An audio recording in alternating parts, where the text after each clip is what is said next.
And most of you know who I am, so I won't talk too much about who I am, other than all the methods and philosophy is tested every day in our school and has been for the past 3 or 4 years, and sometimes with your own child. So I hope that gives you some confidence. But um, okay, so it's 1:40. We'll get started. I want to call this a master emotional coach because if you're following along and really understand, you will be a master. The reason I say that is because the result is so self-evident. But I want to start with a picture. This picture symbolizes in my mind when your child is having a tantrum, you're having trouble getting the child to do what need to get done, or the child isn't talking to you, there's a disconnection. It's not just a tantrum or crying. However, I will start with this picture to draw your attention to a scenario that underlines this picture. A child is crying. A parent, although so tired from all day of working, suspect the child might be hungry. So the parent drag herself to make dinner very nutritious, as you can tell. It's probably seafood or fish. Feed to the child. The child had a few bites, continue to cry and louder. And at the corner of this picture, you see a glass of water. Usually the child might be drinking some water already. However, I'm trying to illustrate the child was thirsty before she would want to eat because she's so thirsty, but the parent misread the signal or had her own mind set up, delayed giving water or not giving the water, and result in a tantrum. Tantrum is a thing that I think parent does not understand why the child is crying unexplained. And in English language, after I moved here, I've heard many parents say the terrible twos. 2 years of age is the time when the child is learning to express herself, not quite there yet. If parent doesn't read the child and provide what the child is needing at the time, you will have tantrum because they are frustrated and don't know how to express. I host these workshops first because the parents tell me that although they can see when they drop off or pick up their child from our school that the child has changed so much and so cooperative, however, they don't do it at home or elsewhere.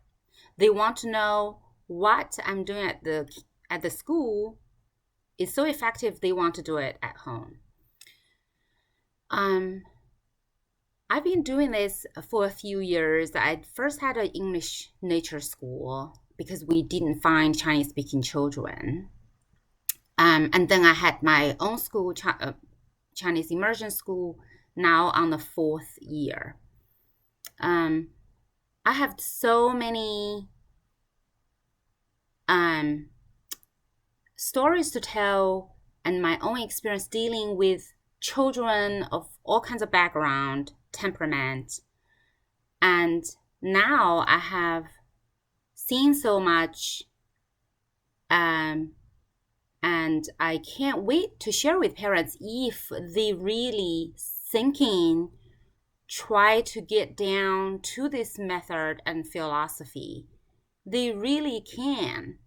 Like me, dealing with children, my own children or children at our school, it's rare they cry. If they fall, they might have a few wimps, but no crying, really. At home, too. And I've had parents couldn't believe that they've never seen my children have tantrum. I want to share with you, I grew up this way myself. My father was a master coach. I grew up in China. never been scolded or beaten or punished growing up.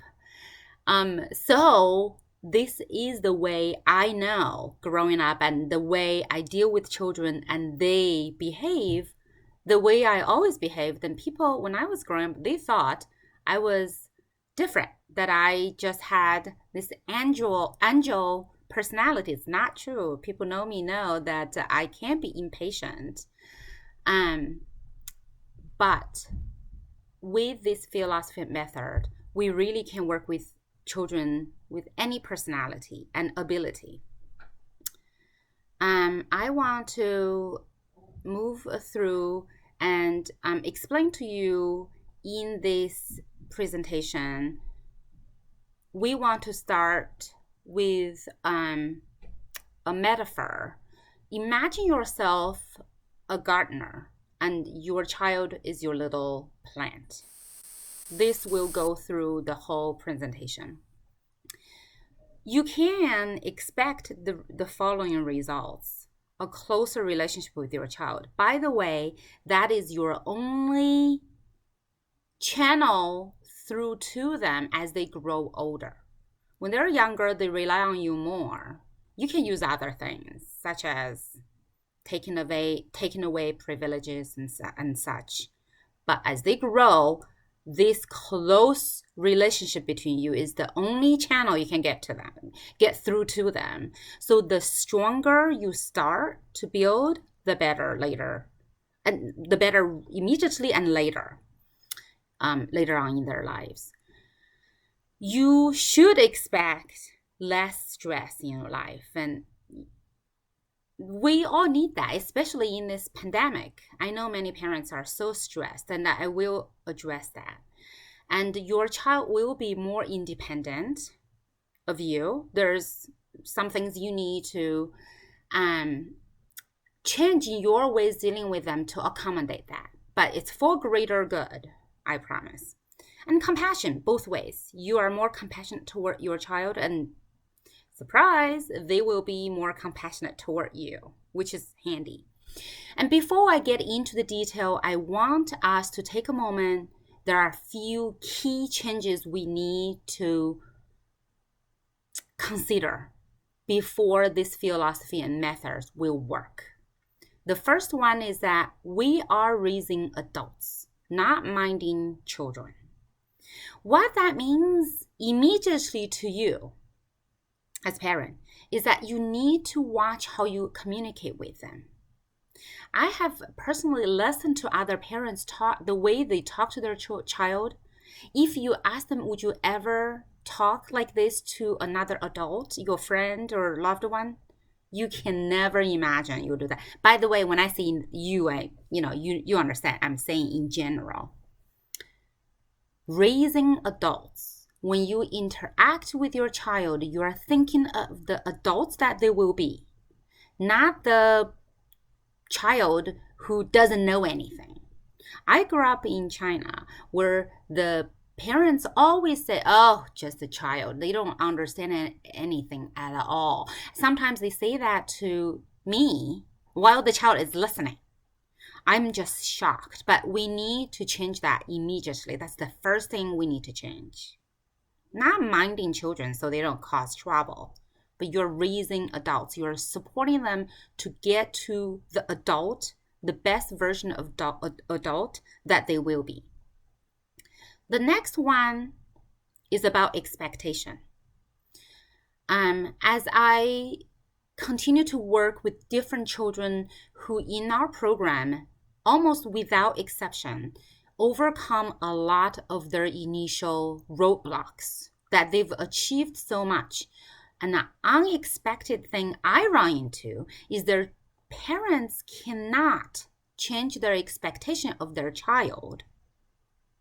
So that lack of high expectations drag them down. That's different from the high expectations Asian parents always give their child. Go to the Ivy League school, become a lawyer, any of that. It's different. However we expect our child, for example, I'll give an example that might help. I believe my child has improved and is continuing to improve, and he can do it. This is what I'm talking about. You expect the child can do it. You trust. I should add, whatever you expect and trust your child, they will be. It's the lack of trust as well. The third one is that the way you talk to your child will be how they talk to themselves. A lot of us have this inner voice. Typically, it's how we were talked to when we were young. You could say it's the inner voice. It is usually the caregiver. In our case, usually it's the parent. How we talk to our child is going to be how they talk to themselves. If we pause and think for a minute, would we like to tell them, I don't think you can do it. You did that and that. That's the proof that you're not able to do this. Or you want your child to have, I believe you can do it. It looks challenging. However, I'm thinking you're looking at the problem and how to preemptively solve the problem before they surface, so you can do it. I believe you can do it with effort.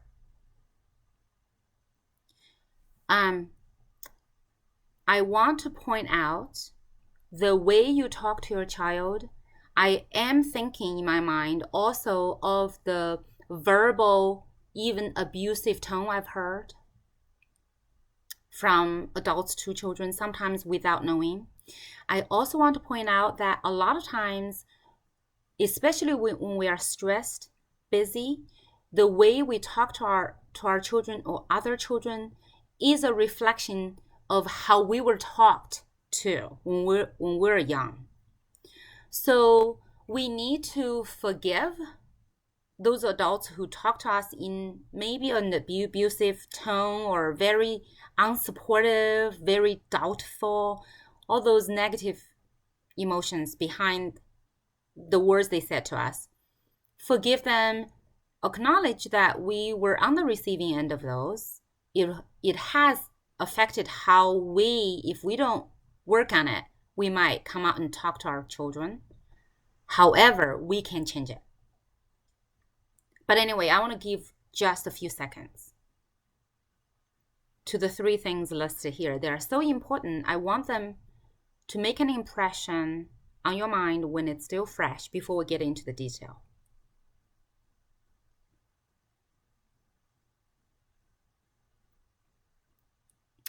The first slide, really to the detailed information, is to prepare your garden. Anybody who does gardening or gardens knows that we have to prepare the land, the environment to start to work on it. The first energy we have to bring into the environment you are cultivating for your little tree, your child to grow, is positivity. The positivity is not, I want to point out, the superficial positivity. The superficial positivity works like this. You're so good. You're a good girl. Good boy. Very superficial, not pointed or not substantiated. The positive energy I'm talking about is that we really take, as parents, we take ownership and responsibility to support our children where they need. Be the sun, not the chilling wind. I am thinking still the cold, unsupportive way of talking. Be the sun, supportive, kind. Watch how you talk to your child. Is it acceptable if someone talked to you like that? And we will dig deeper in the self-care section, because some parents grow up in whatever environment, they accept that. And we have an opportunity to break that cycle for you to grow as a parent, as a human, and demonstrate to your child how they can do it. But when we start, we need to watch how we talk to our child. Never chilly tone. What are you doing? I see you did it wrong again. How did you not know this? Any of this seems benign, not outlandish, abusive words, but they are very psychologically negative. We need to really sit down and think about how we would get rid of all that. And be easy to understand. I have listened so many times of parents say to their child, be kind. Very young child. I can see it runs over their head and didn't make a dent. Be kind is very abstract. Anytime you talk to your child, any child, think about it. Is it abstract? Do you think it's possible the child has never heard of it? Be kind. When you say be kind, you could add a little description. How about you smile, share a toy to show you are friendly, give a turn to the child who is listening, who is waiting. Be descriptive. And there are times the child would look at you as if he's not understanding. Pay attention. If they have that blank look on their face, get in there and give more detail, give more description. And in my line of work, I describe something that they cannot usually see all day, which is emotion. I come out and describe emotion to them. That it's part of the training. I train them to start understanding emotions. But there are many other things that's not even unseen. It's like, very seeable things. But if a child is young, he or she may not understand. So we need to be mindful how we convey our message. It's up to us to do it. We need to take that responsibility. Instead of being frustrated that your child is not listening to you. Every time you think your child is not listening, I want to remind you to think, is my child deep in the middle of something else? Typically, that's the reason. 2, is what I'm trying to tell my child way too abstract, way beyond his comprehension level right now? Take responsibility, because your ultimate goal is to convey your message. So it's to your own benefit to make that more effective.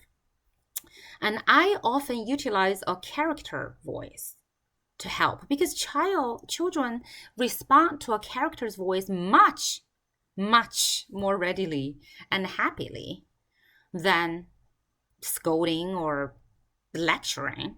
For example, I've had this question asked me many times. My child doesn't want to, or fight brushing their teeth. What should I do?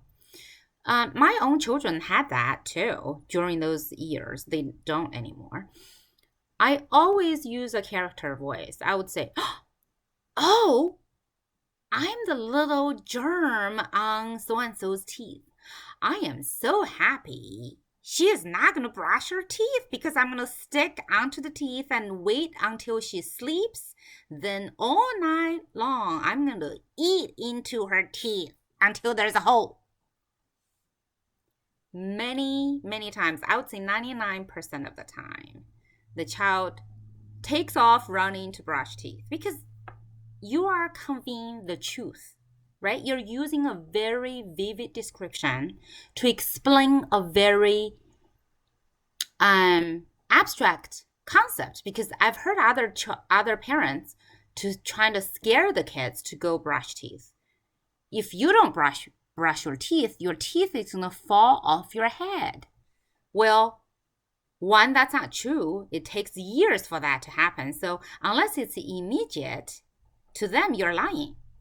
And 2, it's a little too dramatic and not true, so you kind of lose credibility. In any case, what I'm trying to say is, Take responsibility. Every time there's a roadblock for you, think how you can do things differently instead of forcing your child to change.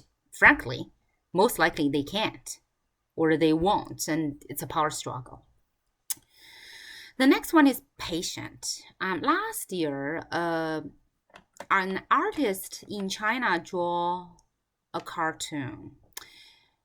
On it, there is a snail with tears running down its face because the snail mom on the side is trying to hurry the snail to run. I forget it was a snail mom or someone else, but you get the idea. And we do have medical professionals here who understand that a child's brain, there's developmental constraints on them. For very young child, everything is new, which is why they are so easily distracted because there are so many new things to explore, which is why they are much, much slower. So for very young child, we give them as much time as possible. Just let them to explore. We really watch not to have too many asking them to transition from one point to the next. I know it's not always easy, but keep that in mind. If you preserve your child's rights not to be hurried all the time, when you need them to help you to be on time, they will help you. I'll explain a little bit more later why that's the case, but try not to hurry them unless it's absolutely necessary. For example, some mom has shared with them something, their self-reflection. They say they're so conscious about time. For example, lunch has to be eaten at noon. I would say, ask yourself, of many time-sensitive things, how important is this? Because you cannot put a baby, a young toddler, even a young child on a rigid schedule. Pick one or two most important to you, the rest, give them choice. They can do it in what sequence, at what time, and empower them to make that decision themselves. Also, the second one is to find the right time. For example, I homeschool. So we have a schedule between what time this thing needs to get done. However, I'm going to watch to see the break in their play or read or whatever else they're doing. When I see that they have a break, I'll remind it's time to do that. If they are deep in something else, you're trying to pull them away from that and try to do this. I've done it. I'm guilty of it. It's much harder, and they're doing it half-heartedly. It's not as effective. The results is just not as good. Find the right time, and this way train them to do that for themselves in the future. When they naturally come to a conclusion on something they're doing, come to the next thing. Obviously, at times you cannot do that. Again, if majority of the times they have the freedom and leeway to do that, at the once or twice a day, there's a hard deadline, they'll deal with it much better. Other than 10 deadlines a day, it's impossible. Adults can't make it even. Strong emotions signal the opportunity to coach. I want to put this here at the beginning of the presentation because I want you to change your own attitude. I have had parents, as soon as their children are throwing a fit or unhappy, they give up and take kids home. I'm talking about when they come to visit the class. I couldn't even stop them, but their child experienced some strong emotions without getting things out of it, meaning without learning much coming from that experience. When they have strong reactions, they are prone to listen. Well, after they come down, of course. When they're in the emotional high, they can't listen to anything. We have to, again, wait for the right time. But immediately or after, I'm saying after they calm down, a strong reaction, I'm talking about crying, tantrum things, those things that parents would like to hide because we don't want others to judge us. We are not minding our children. You have to learn to let those go. Strong reactions and emotions signal the golden opportunity to coach. Every time my child cry, which is very rare, other than got bumped somewhere, my nerves and everything perk up. I'm in my zone, ready to help them to grow. It's a bump that they need to get over. This is the right time to do it. If you change your own perspective, this will help you because your energy is going to be different. Instead of thinking, oh, not again, crying again, what's wrong, to, oh, something is bothering my child. There is a roadblock for her. I want to be there and support her to overcome it. And pretty soon, this similar roadblock or challenge, your child will be able to handle herself. The next one is truthful. I never lie in general in life, but I never lie to children. If there's something I don't think they're ready to receive, I just won't say anything.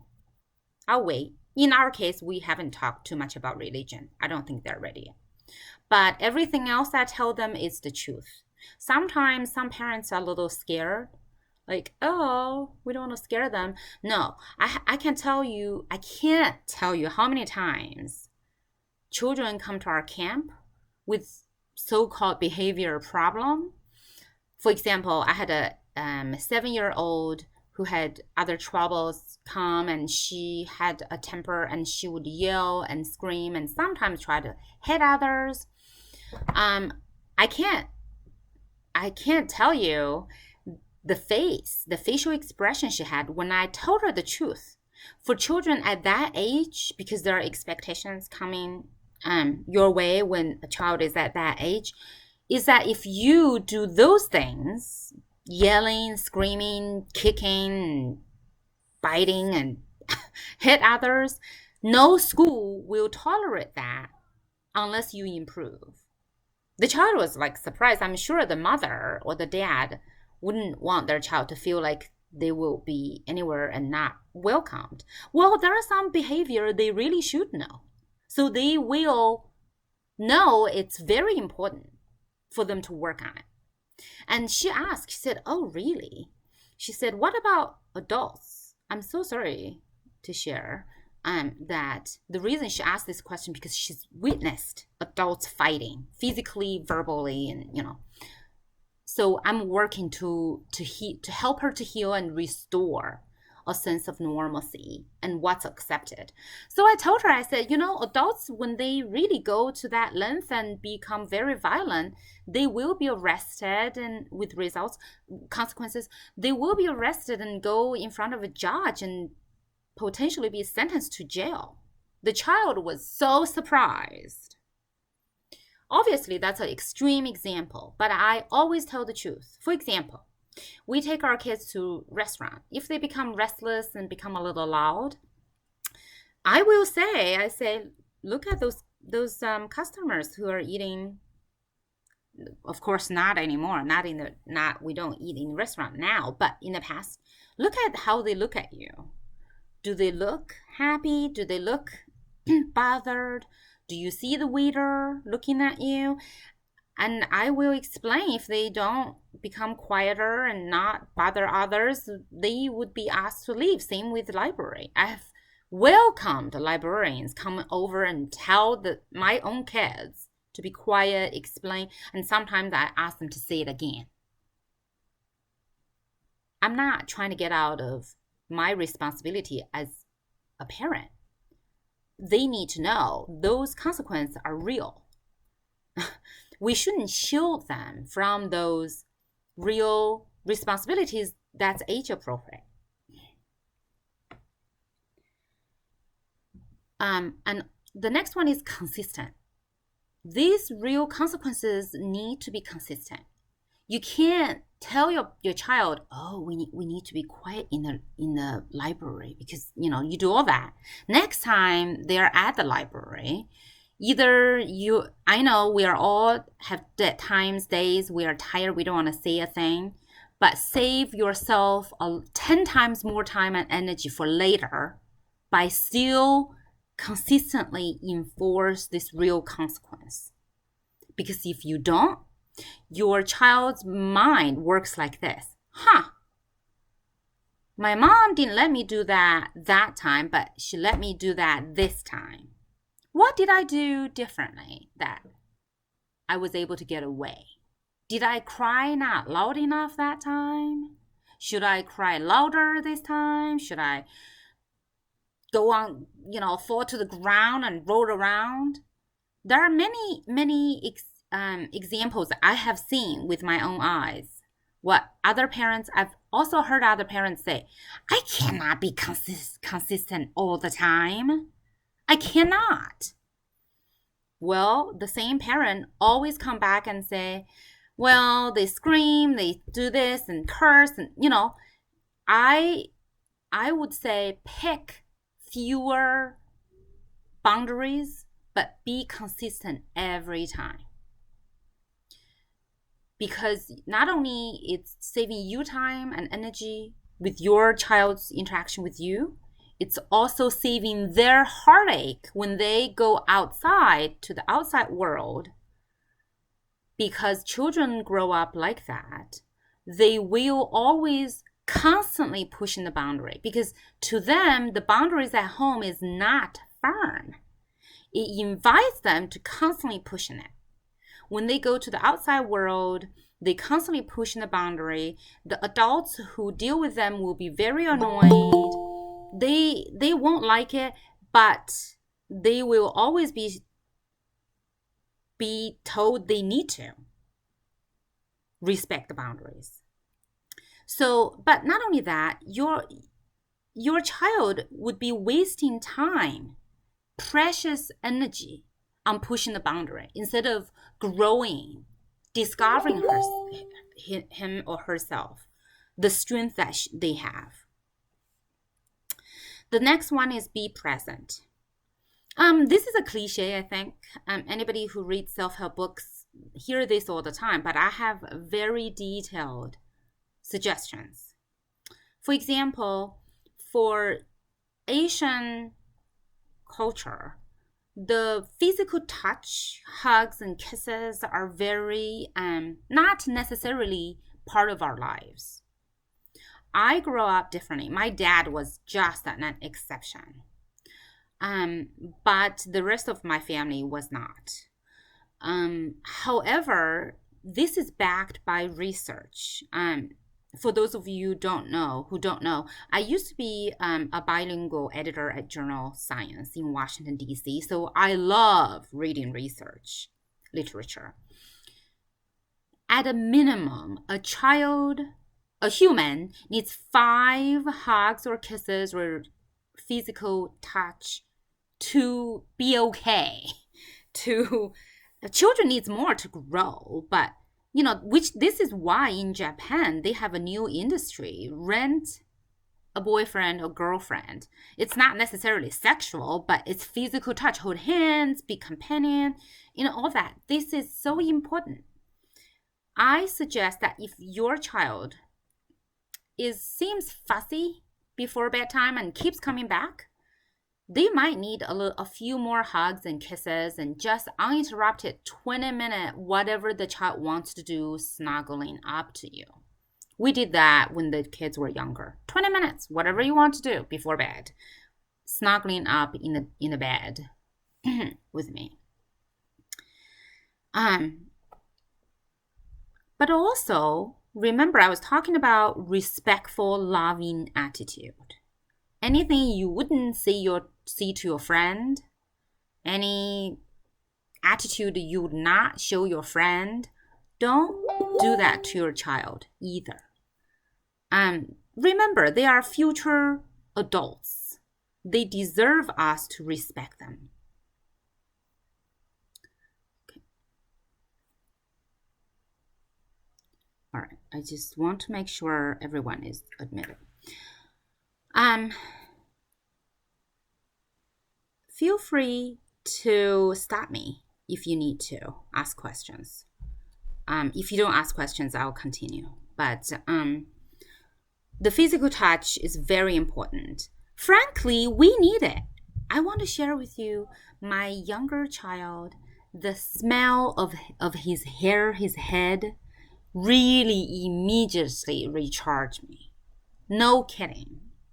Hugging and kissing his face really recharges me to the point where, sometimes he can see I was tired. He'll climb up onto my lap and say, Mama, you look so tired. Why don't I hug you and kiss you for a while? I love it so much. I have a very busy day every day. And when I kiss him in bed before bedtime, his face on my lips, I feel that's my reward. Really, you guys really need to utilize this to help yourselves. When we are depleted of energy, our children, their hugs and smell and all that will, at least it replenish me. Try it. I really hope that you guys can get it too. Every day I have bouts of joy. I mean, my children have always been under my care and education because I set up school for them. I feel so lucky that I can kiss them, hug them, and watch their growth and smell them and recharge me when I need to. Highly recommend that you try it. Recharge you with your child because recharge them too. It's one stone, two birds. Fill their emotional cup. I use this metaphor. Things that fill their emotional cup are hugs, kisses, loving gaze. Just look at them and really appreciate the way they are, how cute they are. You look at them that way, they are being recharged and their emotional cup is being filled. And be there. They want to share with you. Sometimes it's annoying because you're in the middle of something. Still, respond somehow because pretty soon they are not going to come and share with you. There will be days that you wish they would share with you anything. Just be there to respond, even however, put down the phone. I'm so busy because I'm always working. But when they come, I put down my phone and even half a minute, right? Enough for them to share with you. It's charging them, recharging them. It's recharging you. It's filling your emotional cup. So my husband likes to play with them on the ground. I'm not that kind of person. I do a little bit, but I don't force myself because this is part of my own self-care. However, I do things I like to do with them, such as go out and see things, right? Because it's a balance, but it recharges them. They love it so much. We would chat about it the whole time. It's just wonderful. Remember, doing all this really with a supportive and encouraging attitude and tone of voice, you fill their cup much faster. If you don't, it's a little trickle. Or sometimes even taking out a little bit because you're being, in your tone, kind of putting them down, they feel it. It's not, you might not change overnight, but if you're mindful of it, just catch yourself gradually. The speed with which you feel their emotional cup will be higher and higher. Especially when it's difficult, meaning when they are so unlovable. In our camp and school, we've had children with years of behavior problem that they have been conditioned to believe that they are unlovable because, frankly, some of them are really, really handful. They'll take half of my energy to deal with them. But I keep telling volunteers or my assistant, children like that need love the most. The more difficult they are, the more love they need for them to find it within themselves to improve. They Same with your own children. When they are being very unlovable, meaning crying loud and throw things and just unpleasant, they are most likely asking for love. It's really, really odd, but try one simple thing. Next time when your child is going through a tantrum or unexplained behavior, kneel down, hold him or her, hug, and say, I see you're so upset. I can see that you're unhappy. But hug, touch. My assistant at school has watched a simple touch from me or even another child who they are negotiating. A simple physical touch immediately calm the child. Really worth trying. Next time when it's so difficult, sometimes they even fight you not want to be hugged or kissed. Do something that they can accept. Put your arm around their shoulder, next to them with your arm rubbing their arm. Just be there. But this, if anything, most immediate is the loving, supportive tone of voice, attitude, and the physical touch. We're going to next slide. Now you have your garden prepared. The next one is know your plant. Know your child. As parents, we usually do. However, if we change a few things, we really will get to know them. The first one is accept. Accept is so important because whether your child accepts him or herself is based on whether he or she was accepted by their parents first. There are many movies made of children who were not accepted by their mothers, fathers. They go through their lives, sometimes the whole life, trying to prove and trying to get acceptance. It's very, very sad. We can change that very early. I want to talk about this a little bit, especially with the Asian culture. I grew up lucky because I happen to be the type who love to learn, who's always so good at school and all that. I'm very lucky by temperament and by how lucky I am with my dad, who was this type of parent. However, my friends and even my own sisters are not so lucky. My own sisters who had my dad, for example, before he matured to this point, I remember, and they later cried to me that they were unfavorably compared to me by my parents, not as often, but by our relatives. It left a scar in them. It's a deep wound of not being accepted and be compared unfavorably.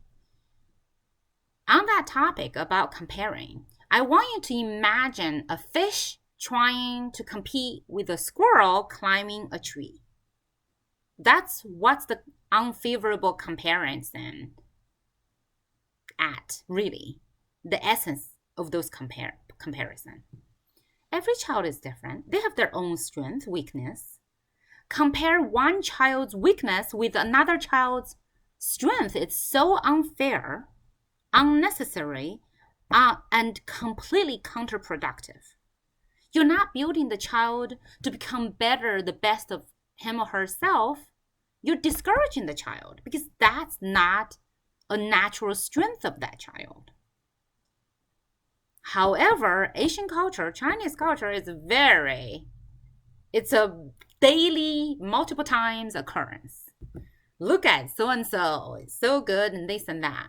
I encourage all parents to just hold strong, refrain from doing that. If you really want to compare the child of today's behavior or whatever accomplishments with yesterday's or before.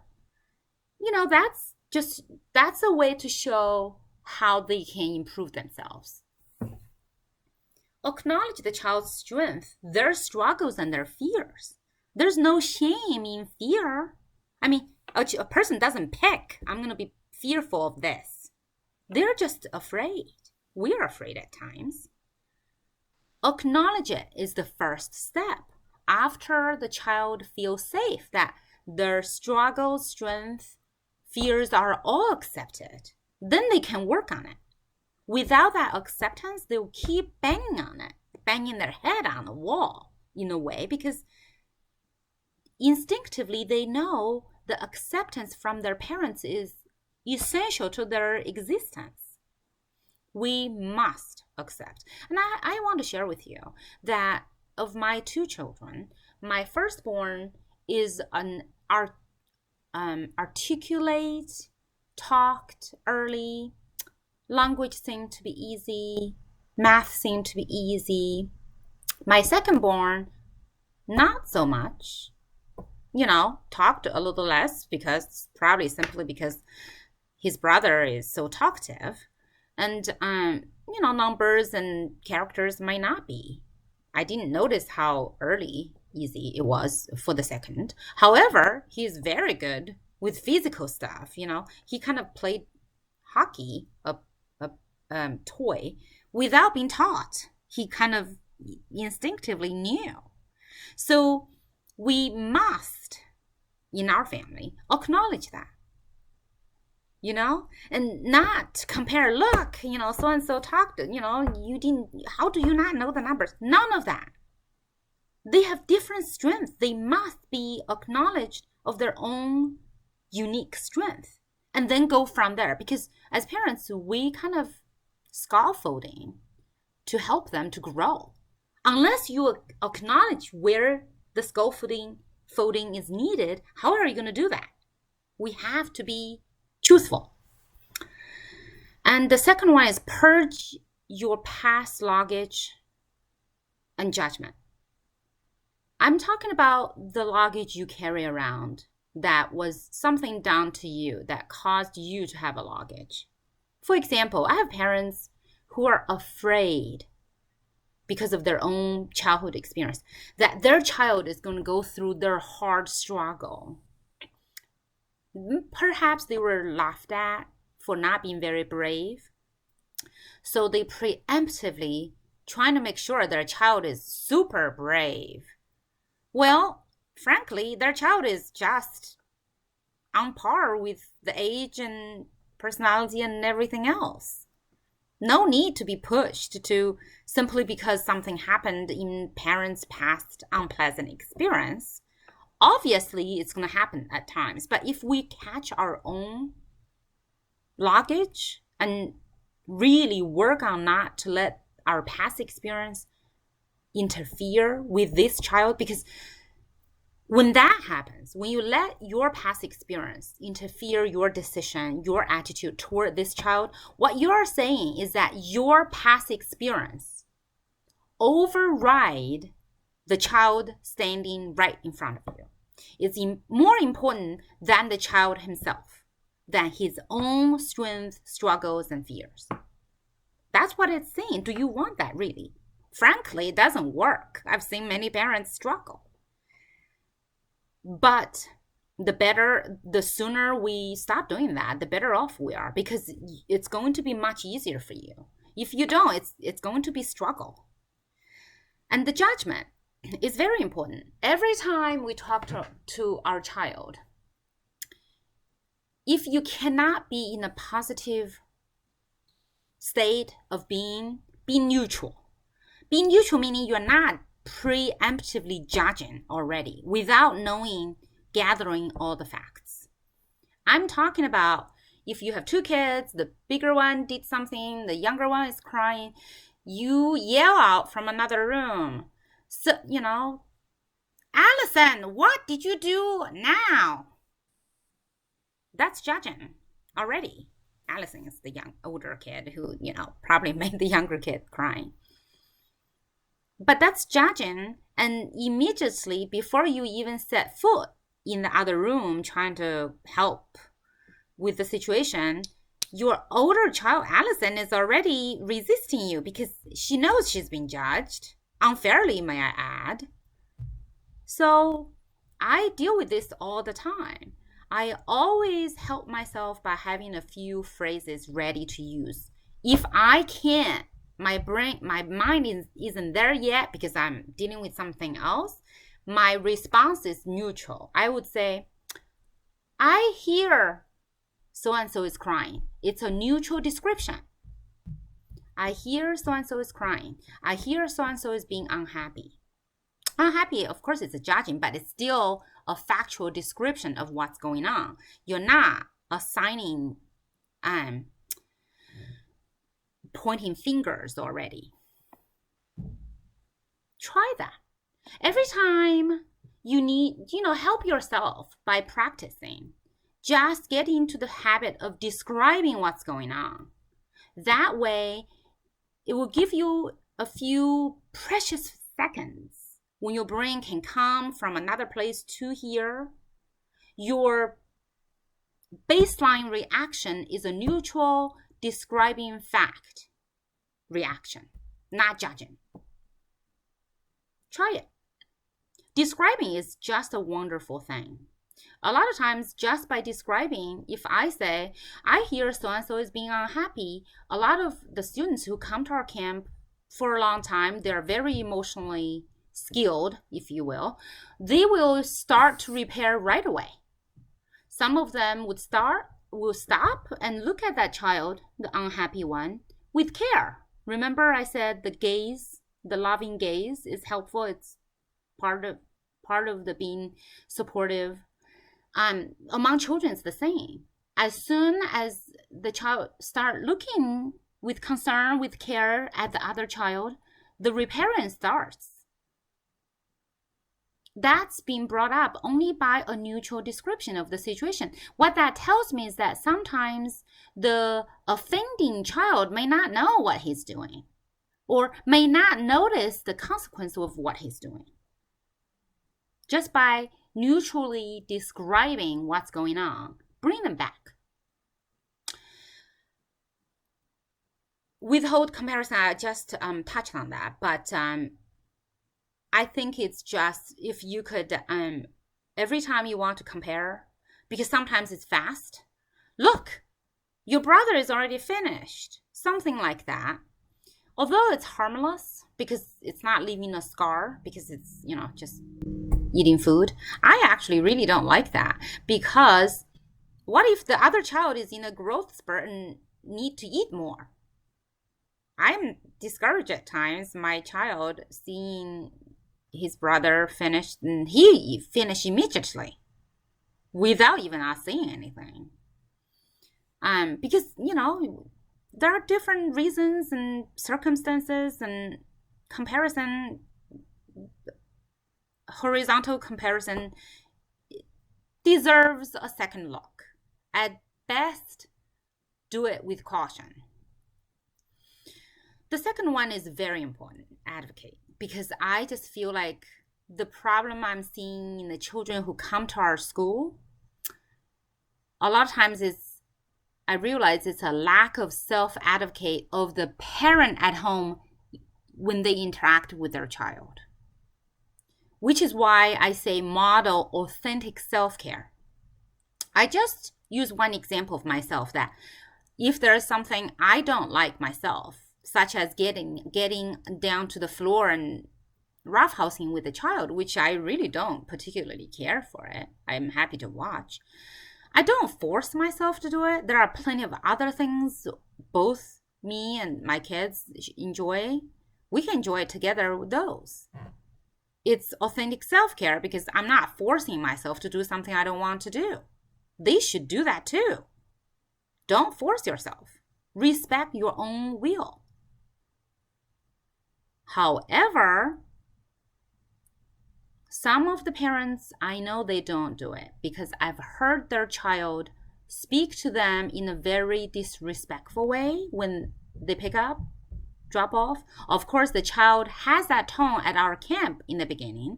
We work on them, and pretty soon they know it's not accepted, and There's consequence. There's always real consequence.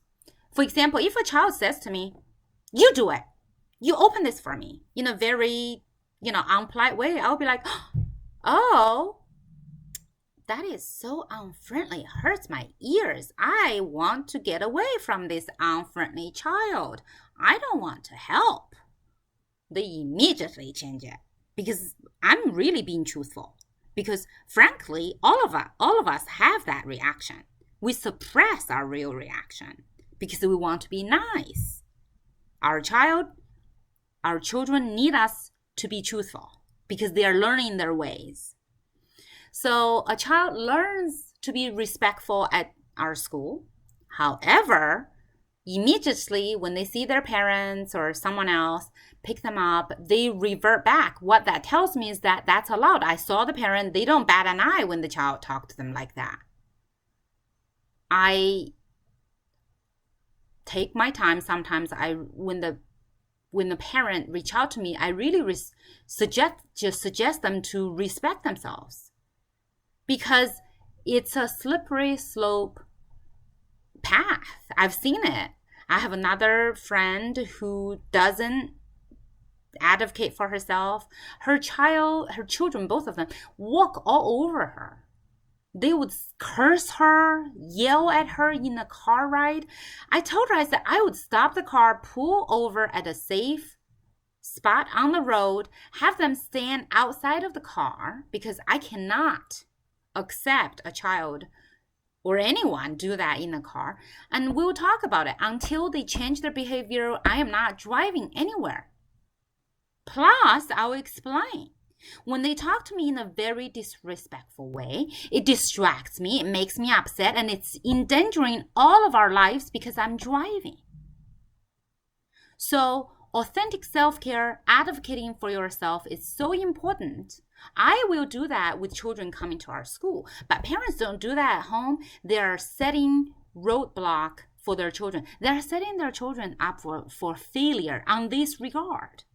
Because imagine how much negative reaction their children will get from their very unfriendly, unrespectful attitude. And how much time and energy is wasted to deal with that, which can be used for their child to grow in other areas. And frankly, how much heartache you would save from your child dealing with you in a very disrespectful way. And when they grow older, if that's allowed, it will only get worse because they'll be stronger. They don't rely on you that much. I have seen with my own eyes a child at YMCA beating his grandma. When I stick my head out and say to the dad who was there, this is not acceptable, he accused me that I was too strict with the child. The child was 5 or 6. Now you know why that child behaves that way, and you know how much pushback that child will experience. Eventually, the YMCA staff intervened and said, this is a public space and family space, and that behavior is not acceptable. You need to leave. However,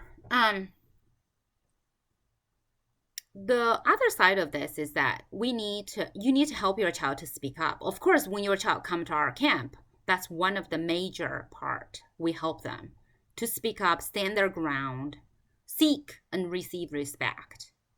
It's necessary for any child at any age, on any matter, from anybody, really. But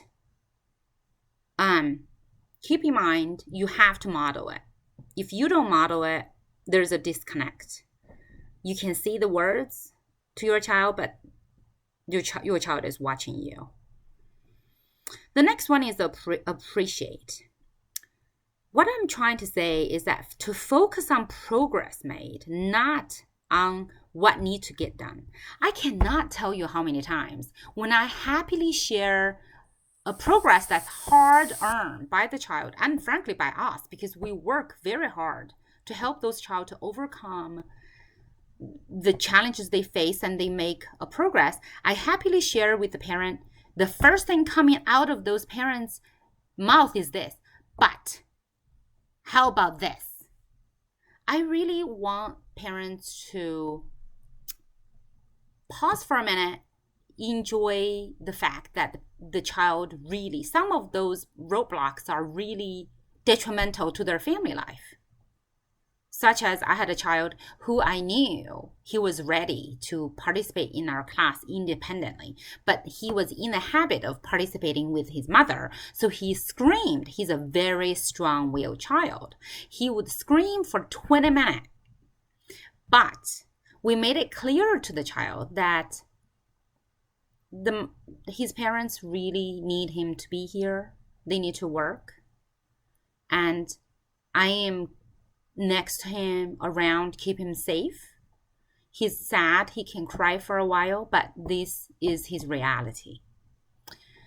After I told the parents it would be 2 weeks before he realized, it was a week and 4 days. When I told the parents, and parents said, oh, yes. However, he is still slow getting ready for class. I want parents to really, really refrain from doing that. Because you know how discouraged your child will feel? It was such a hard earned progress that was complete. It just pushed aside, not barely acknowledged. And it's always something the child still needs to do. The signal the child is receiving is that it's never enough. I am never enough. That what I'm advocating is not we finish one thing and stop working. What I'm advocating is that we need to focus on the progress and wait for the right time for the next thing. Meaning you're not pushing it down to the child's throat right away after they overcome a major obstacle.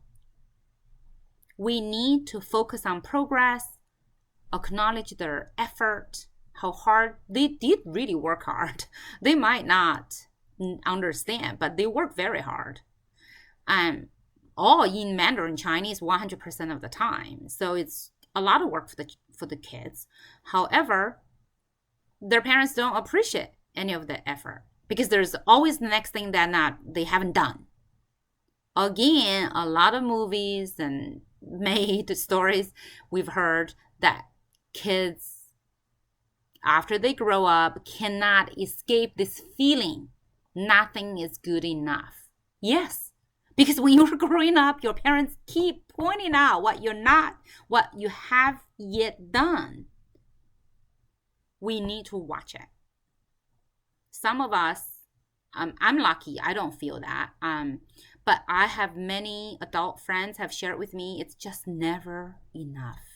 Just one thing after another. It's a race that you can never win. It's just an exhausting feeling. When you acknowledge progress, I have had so many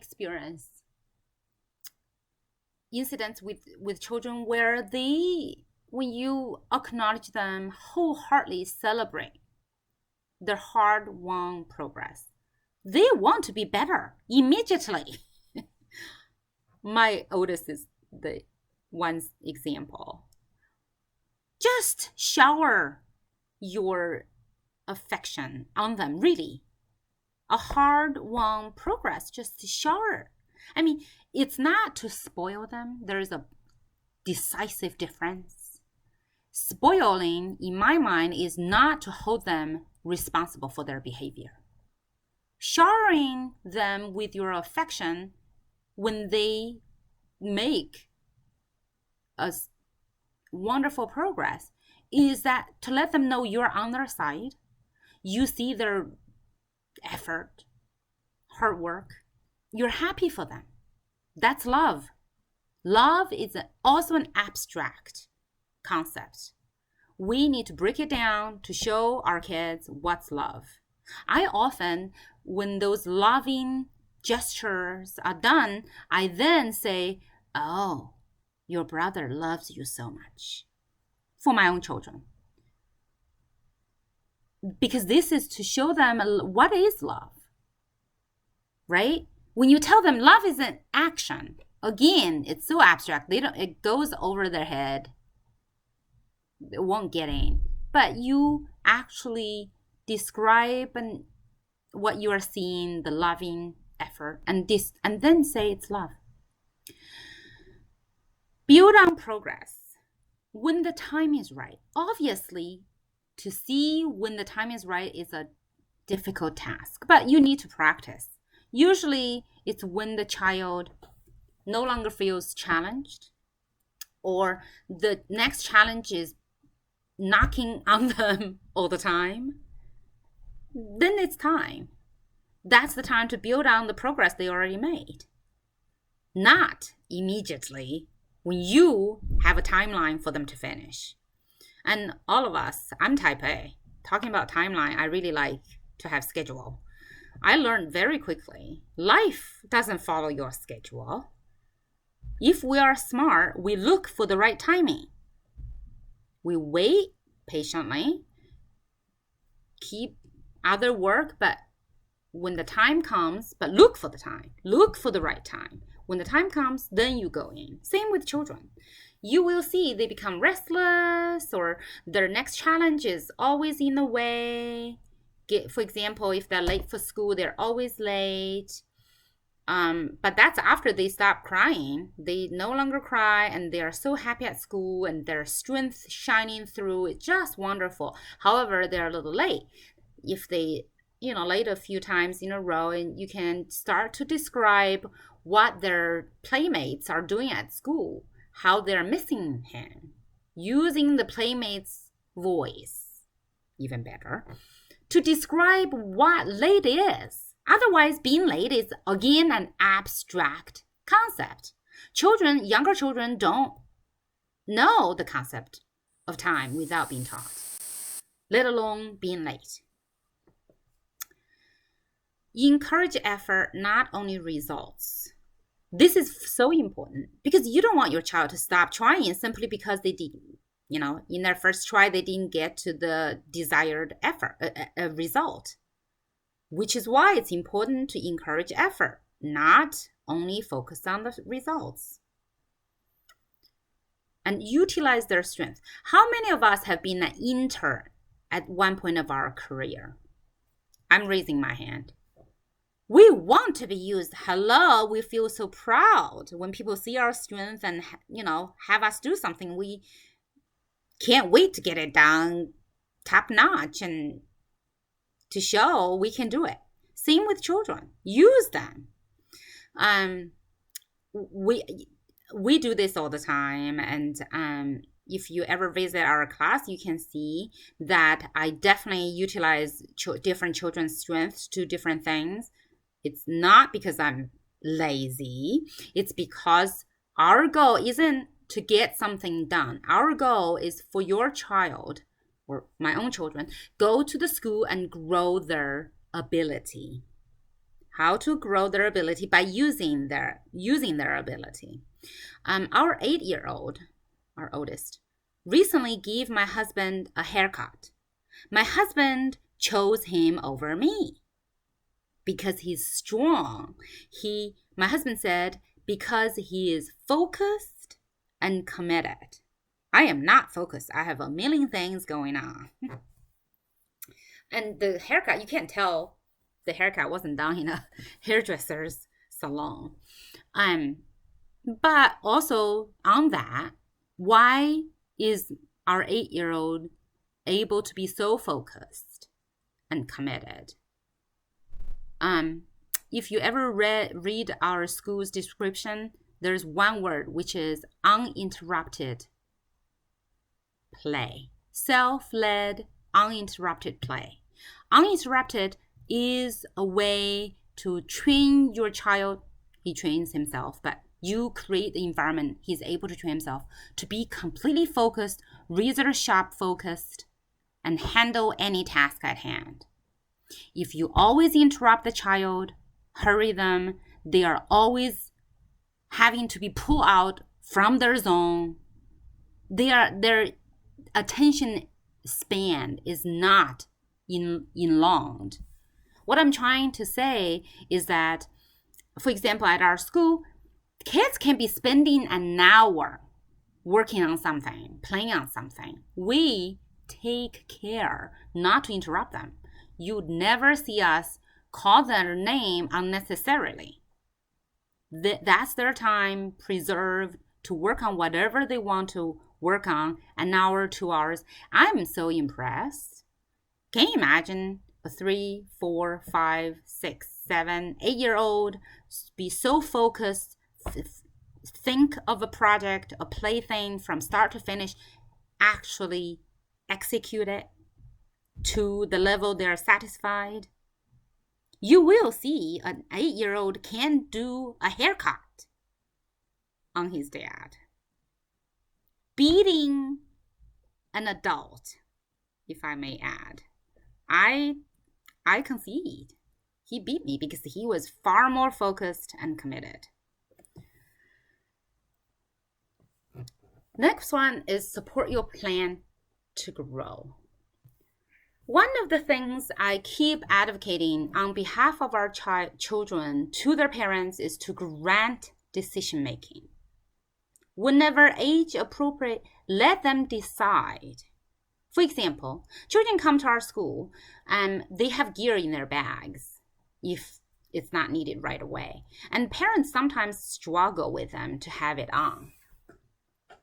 I say, don't worry about it. Have it in the bag. We'll work with them. Well, if the child, I will remind, oh, it started raining, put on your rain gear. If they don't want to, we don't force them. We say, well, your decision, but you might become uncomfortable, but you decide. Well, sure enough, many new children, become very uncomfortable. Then we help them to change. But I tell you what, next time you won't need to try to persuade them to do that. Same with masks. We have children who is barely 3.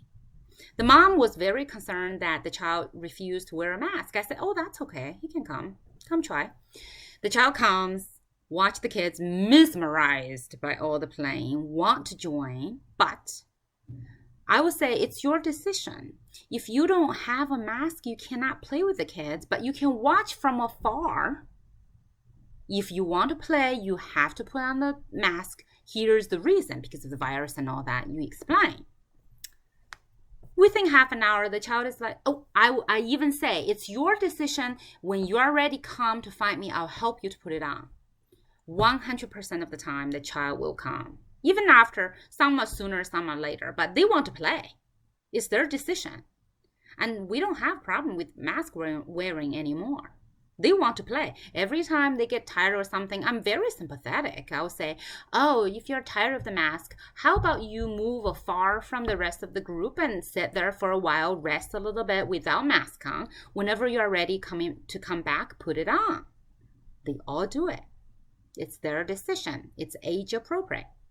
I respect their decision though. If they decide not to, I say, oh, totally. Such as the rain gear. Obviously, if it's freezing, I can't, because those are no longer age-appropriate decision for the child to make. I will make the decision. I'll say, well, I know you don't want to put it on. However, it's my responsibility to make sure you are safe. It's no longer safe to not have your gear on in a freezing temperature. So it's my responsibility to have you wear it. And I don't want extra work trying to make sure you won't get hurt, so you need to put it on, right? But there's always an explanation, and the child is very clear who is making decision, why.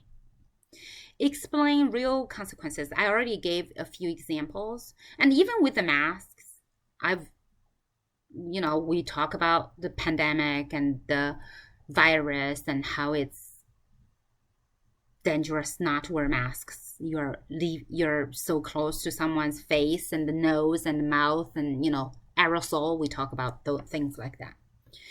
And respect their decision. This is the hard one. I have had, for example, at our school, we also say when you're hungry, eat your food. This is the same with, we want our children to respect their body. That entails a lot. But one of them is, when you're hungry, eat. We don't want them to force themselves to eat because it's noon, 12 o'clock. We also don't want them not to eat because it's past snack time. So that's just our school's philosophy. However, we've had kids who didn't eat when other kids were eating. Again, they were sitting apart. Later, when they are hungry, they want to eat. Time to pack up and leave. No time to eat. You're a little hungry. Well, that's the consequence of your decision earlier. Again, many things are involved, including time management. Later, 100% of the time, the child, younger ones need reminding, but all of them will learn to manage their own time. And they will come to me and share, oh, I already ate. I was hungry, I ate. What they're trying to tell me is that, see, I'm not waiting until the end of the class and no time to eat. They're very proud. They know it's their own decision. I'm very proud of them because I know they're starting to take care of their own bodies, which is what we want.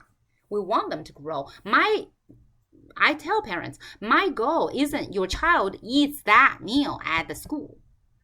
My goal is for your child to grow, to manage their own bodily, listen to their body, and manage their own bodily functions, and be responsible for their decisions. The next one is cultivate responsibility. Be kind, but firm at holding them responsible for actions. The kind and firm is one of the hardest things, but I have a little more tip for you guys.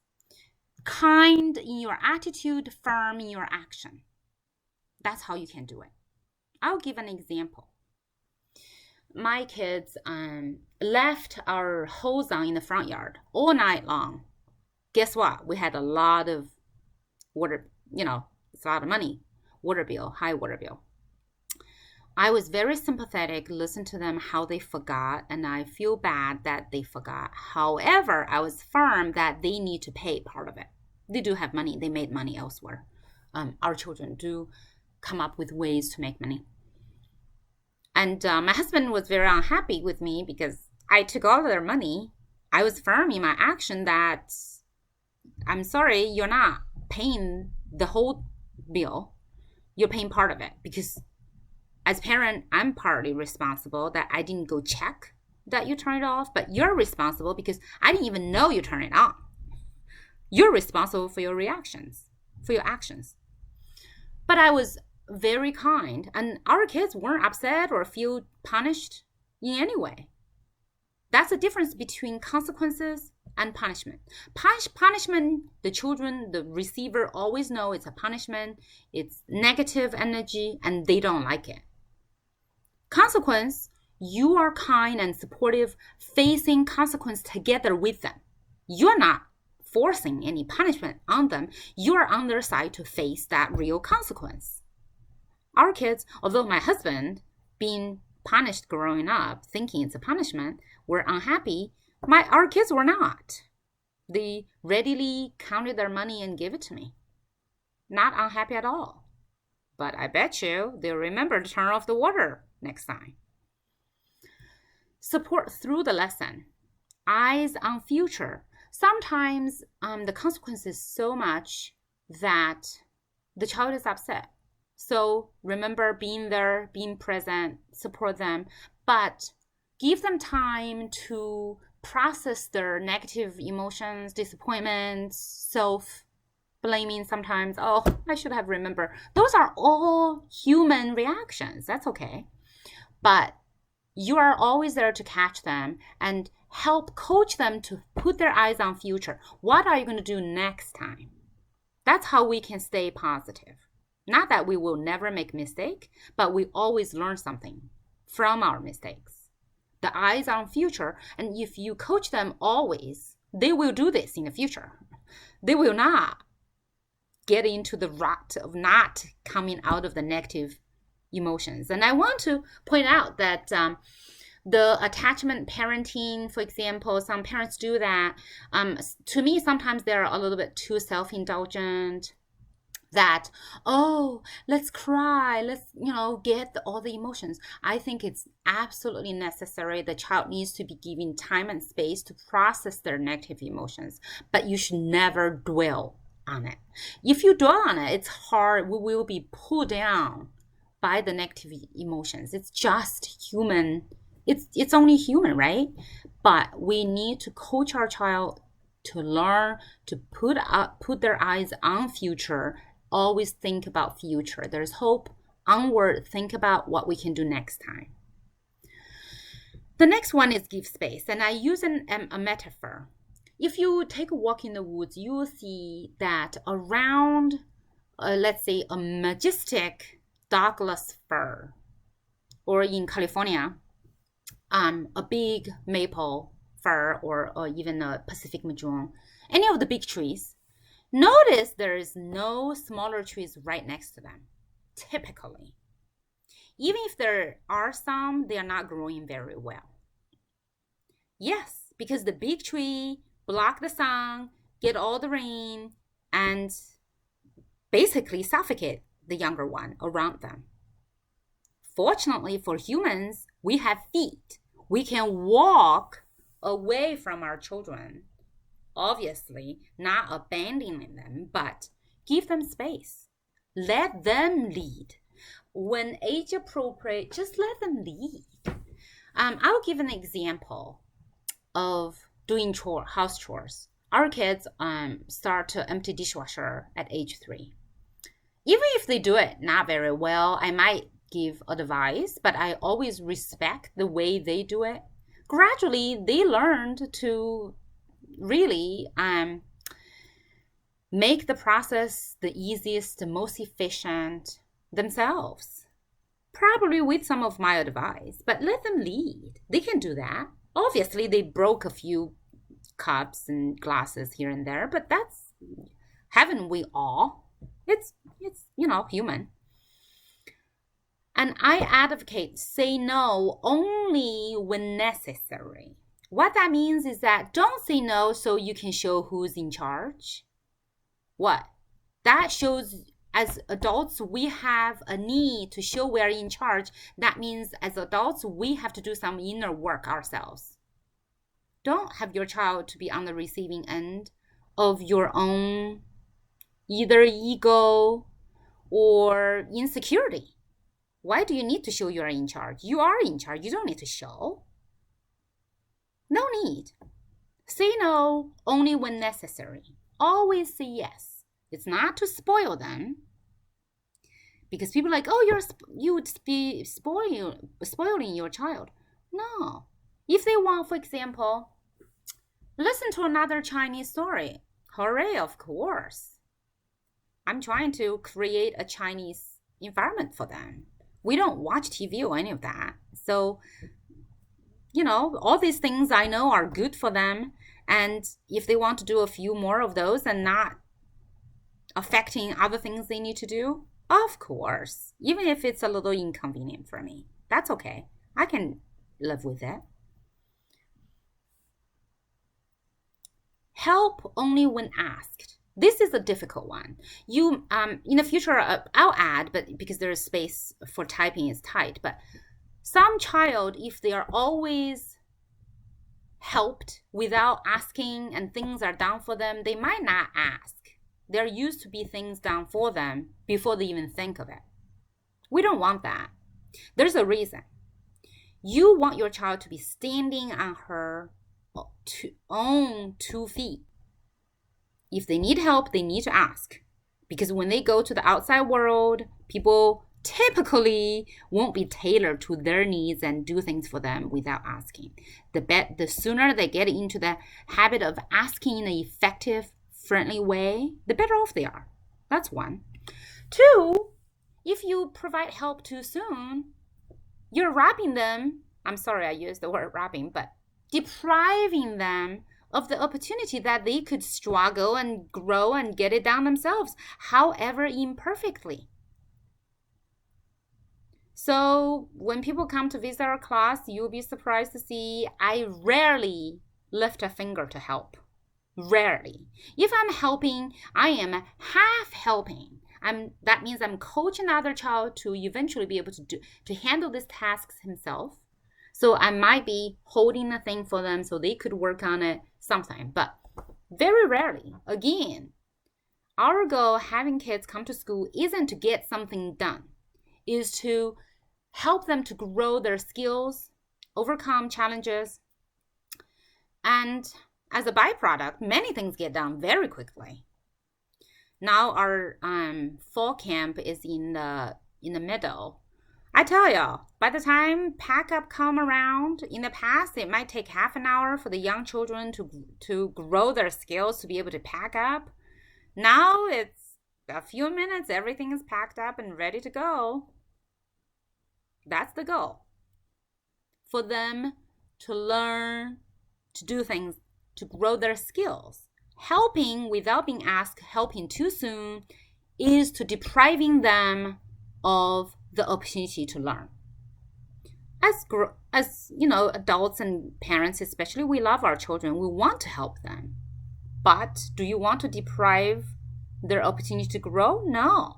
All of us would say no. Think about it next time when you want to help immediately. Take some time. If there's a real need, it will come out later. So don't hurry. Encourage venture out of comfort zone. This one is a tricky one because I have seen parents try to do that, but not skillfully, so it backfires. Comfort zone is a zone in which all the tasks in that zone the child can easily do without challenge. Slightly out of the comfort zone, not way out though. Way out is out of their reach, and they'll get discouraged very easily and quickly. Just right outside of their comfort zone, meaning they have to struggle a bit to do it, meaning they can't do it right away. They might have to try once, twice, 3 times. They might have to come back to it next time. All things are signaling that this is slightly out of their comfort zone. Some child personality or parents didn't want them to do things out of their comfort zone, worried and all that, would result in a child give up quickly and not want to venture out to their comfort zone. I have children like that in our school all the time. However, if we don't push them to do it, we never push children to do it. Meaning, you do that. Don't be afraid. Be brave. Those very empty, encouraging. I'm air quoting it. It's not very encouraging. You are forcing the child to do some things without giving him any tools to do it. It's something out of their comfort zone. I have seen parents who try to do that and scare their kids to death. I can see the kid is so scared and break down, cry, and the parents feel losing faith. Their child is not very brave. Again, there are so many problems. The past luggage on their backs to worry their child isn't brave in other people's eyes and not encouraging their child venture out of comfort zone in the right way. I'll give an example. A recent child joined us. He was afraid and easily discouraged. He would be discouraged even before trying, right? He would say, "Oh, I can't get up there." I say, "Oh, you're not ready yet. That's okay. You can watch, or when you're ready, you can try. But it's your decision." It's one of my go-to phrases. It's your decision, so they don't feel pressure. The more you pressure a child when the child is not ready, the more they are going to stall, or adults, frankly. So he was there, but he still wants to though, because the rest of the class are climbing up and just having a ball. So he watches and watches. And one of my emotionally mature child came over and said, "Oh, watch me. I'll show you." I have quite a few of those because, over time they become very emotionally mature and skilled. So she climbed up, no problem. Again, I'm not staring down this other child to the point where he feels so much pressure. Sometimes I even turn away. So the child, I'm standing next to the child, so he feels safe, but I'm not even looking at the child, so he doesn't feel pressure. So he was like, okay, maybe I'll try. So he started trying up, climb up. You know, I loosely pay attention. Actually, I'm always aware of each child, what's going on. He climbed up and he almost got to the top and he fell. It's not dangerous because it's soft. It's not steep either. He fell a little bit. Again, I didn't make a I didn't make a sound because I don't want him to feel embarrassed. He would feel discouraged if he feel too many eyes on him. He fell and then he came back up watching the other child and then eventually reached. At that time, I say, "Oh yeah!" I'm jumping up and down, really happy, showering him, with my happiness, seeing him, and proud. I'm very proud of him, and honestly, I was very proud of him. It's a big obstacle for him. Obviously, it's not difficult for the rest of the class, but for him it is, especially psychologically.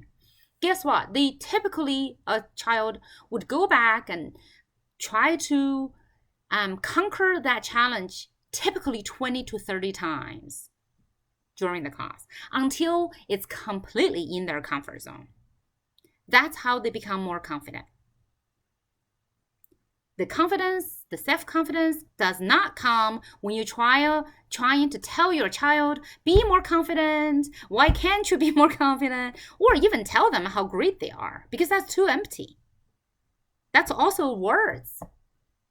For them using their own body, their own strength to overcome a challenge and succeed so many times, continue to succeed, that's how the child becomes self-confident. And we see it over and over. Every child becomes more and more confident, outspoken. For them to stand up for themselves, advocate for themselves, they need to have the confidence behind it. Otherwise, it's just a sentence. Without confidence, it's not going to have the desired outcome. We all know that. But how do you get self-confidence? One of the most effective way is to venture out of comfort zone. We call that gray area. Just out of comfort zone, but not out of reach. So I call this empowering tree. All the things I just talked about are the leaves on this tree. If we do all this, the tree will definitely be empowered. The child will be. This child, I have the permission from the parent to share the photos. I was very lucky to snatch these photos. This child is the first child who joined our school 4 years ago. It's a long time ago. And she still comes in fluent speaking Chinese. Not without accent, without many English words mixed in too. So we're so proud of her. But when she first joined, this is actually within the first year. when she first joined, she was a little afraid to be in the nature, and when she falls, she would lay on the ground waiting to be picked up. We never pick up child unless there's an injury, but we almost never, because the injury almost never happen. We've never had injury like from a fall. But she fell on the hill. You can see the first picture. I remember vividly the first time she was not in this picture, but the very first time she fell at our school, she was on the ground, a flat ground, for 5 minutes. I was next to her, coaching her, waiting for her to become ready and get up herself. I know she can get up herself. We don't help them to do things they can do themselves. And it was 5 minutes. Because she was probably a little embarrassed and probably shocked that no one picked her up. She was used to it and not sure what to do. Took her time, 5 full minutes. She got bored. She was on the ground. Everyone else is playing. I'm next to her, making sure she knows she's safe. I'm there to help if she needs help, but she clearly did not need help. I'm there for emotional support though. She got up eventually, and we went through this practice a few times. This time, because she was on the hilly side, not steep, but hilly side. And it was a new park, and she was a little uncertain. You can tell the picture, her eyes, you can see she was a little afraid, a little uncertain. She was sitting on the floor. I did my thing, coaching her to get up. And I think within 2 minutes, she got up so happy, so proud of herself, and ready to race with the rest of the class and feel like a champion.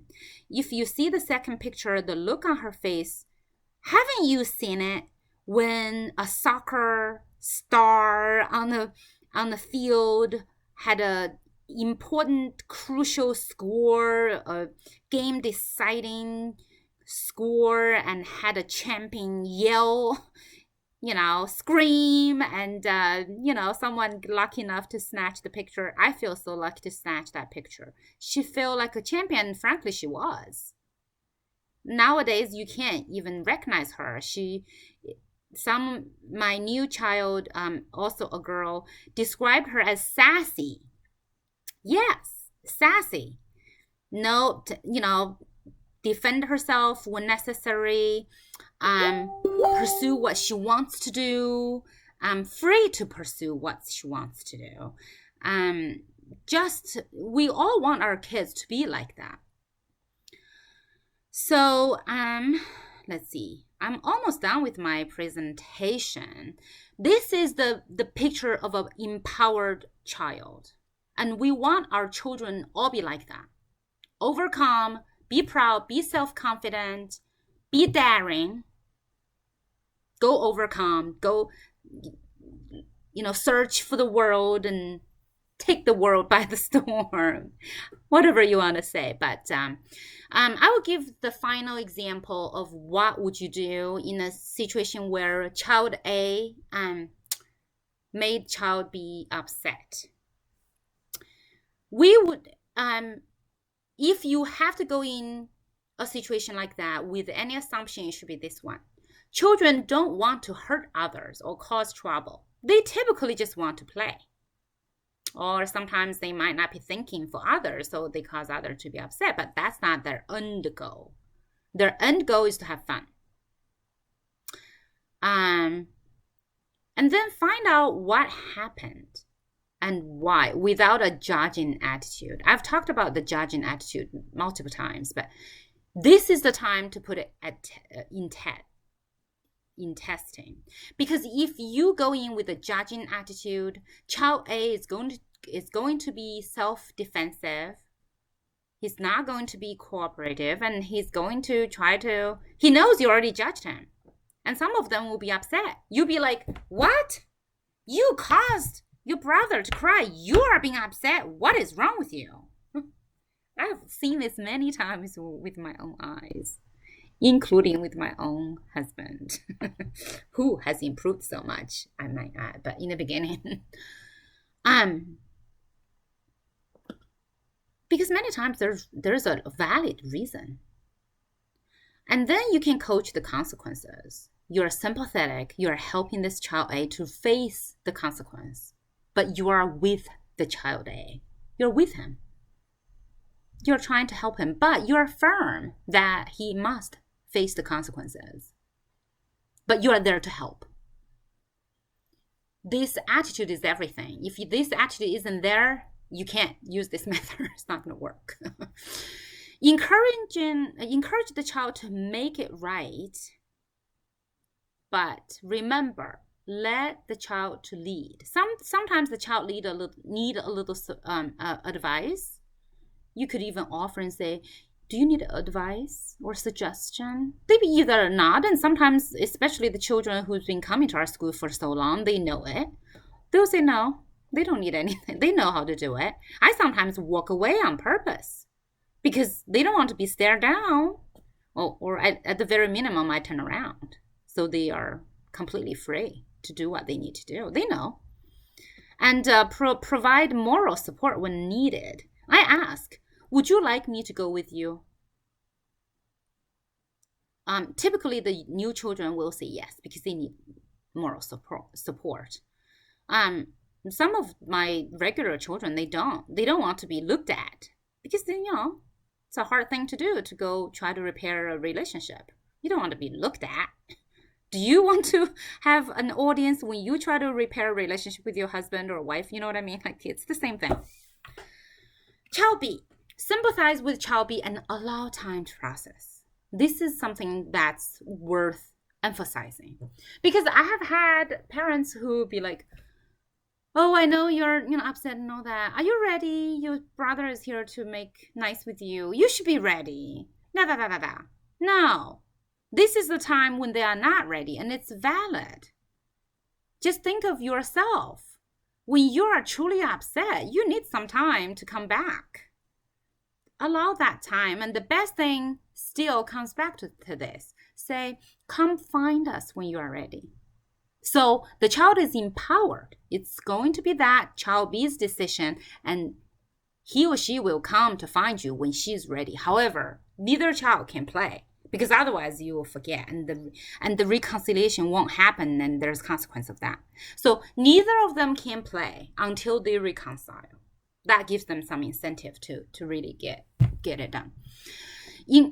Again, only to get it done, because if the real reconciliation doesn't happen, there's going to be consequence, because they're not happy with each other. It's going to come back and haunt you. The next one is to encourage children to let others know when they are ready, which I mentioned. And when both children are ready, coach child A to explain and make it right. And I would, if I didn't have space constraints, I would add, give child B the option to speak first, to air grievances. Then coach child. But sometimes some of them don't want to air grievances because it's self-explanatory. You can see why he is upset. But sometimes it's not very clear, so child B should be given the option first. Child A then have a chance to explain, make it right. Help child B to understand and accept. Sometimes child B will hold a grudge. It's in some children's personality. And again, it's a growth opportunity, because it doesn't serve them well when they hold grudges, right? We all know that. So we help them to understand and accept. And the things I've said and help them is that, oh, do you remember that time you did that? You made someone upset. That person was upset, and you tried to repair. I don't use repair because it's, again, abstract. We use the word 商量, which means negotiate. It's a neutral word. We don't use apologize because it's not necessarily the case. It might be child A did something to provoke child B did something to provoke child A self-defense. You know what I mean? So we use the neutral word negotiate. Help child B to understand, accept. And sometimes child B was right to be upset and will take a long time, and that is part of the real consequence for child A. I have had that, and the child B took, 30 to 40 minutes to finish the negotiation process, and the child A, although want to play, had to wait and really have to make sure child B really is happy. And how we gauge whether child B is really happy? Is child B ready to play with child A? If not, the child B is not ready, is not quite happy yet. I mean, these are real consequences, and all of our children become masters at repairing relationships because they have to. Otherwise, the real consequence is right here. You can't play. And we hold them to it. And this is so important because many times we see child A and child B, their friendship gets onto the next level. They become better friends after a real reconciliation, which from life experience, adults, we know that happens. And let the children to take the lead. I always physically take a step back. As soon as I set them up to start to negotiate, I take a step back. And I refrain from talking unless absolutely necessary. So I leave you with this lasting, hopefully, picture frame for you. Every time there's difficulty with you when you are dealing with your child, think, am I providing the wrong thing? Am I not convey what my child needs in a way that's easy to understand? Am I not understanding the problem my child is facing? And even layer on more demand without helping my child overcome that challenge first. So I'm thinking in my head, not just a young child crying. I'm thinking of older children not wanting to do homework or schoolwork or not want to do their chores. There are times they don't want to do their chores because they feel lazy. We all feel lazy at times. I typically give them an option. I will say, either you propose a different time if we have the time frame available. If the time frame is now because I need a clean workspace to cook, you can choose either use the dirty dishes to eat, which of course we're not going to use the nasty ones. We might use the ones that had dry food on there. But trust me, no one's going to choose the dirty dishes. Or choose not to have dinner because I can't cook.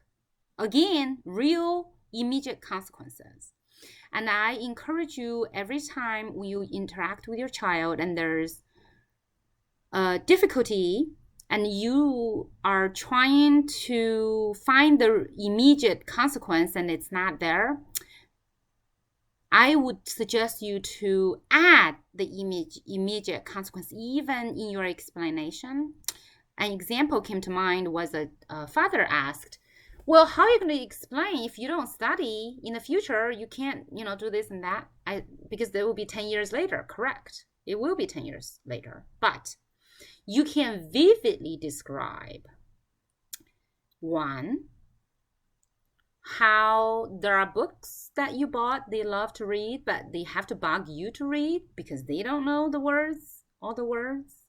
And how you can point out how wonderful it is that there are easier books they're able to read themselves, and how freeing it feels to not to have to rely on other people to read to you.